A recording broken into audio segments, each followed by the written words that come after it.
father and mother and treat others as you wanted to be treated. And I just think those teachings are so inspiring, what Jesus said and how to live.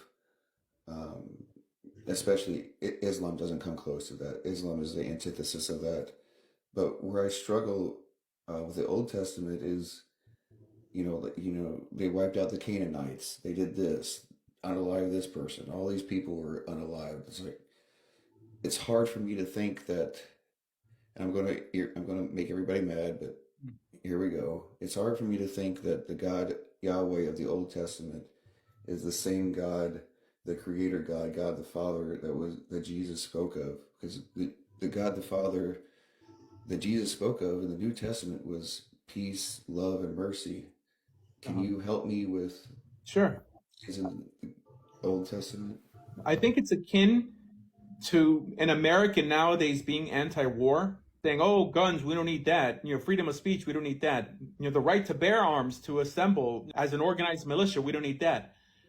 If they would read a book like on the Revolutionary War, the people who wrote the Constitution were soldiers, went to war and killed many British in order to secure the freedoms that we have today. So it's hard for us to really relate to them. If it wasn't for them, we wouldn't have the luxuries that we have today to speak out. All the rights that we appreciate today, we have to pay tribute to the people who came before. And that's what I see with Christians in some way having an issue with how God acted in the Jewish Bible. The reason Jesus lived in Israel back then, Israel proper, even though it was occupied by the Romans, was because that land was conquered from the 7 Canaanite nations. He existed with an identity of an Israelite, a Judean, because that portion of Judah initially didn't belong to the Jews. So you're reading chronologically how they conquered the land. How could they have that ever entered Israel if the Israelites in the wilderness would have been talking like Jesus back then? What, they would have prayed for the Amalekites, they would have prayed for the Midianites and not gone to war.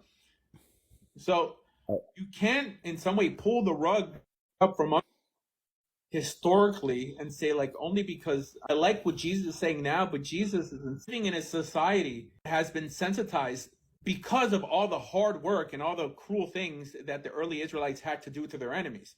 I don't see how someone fails not to make that connection.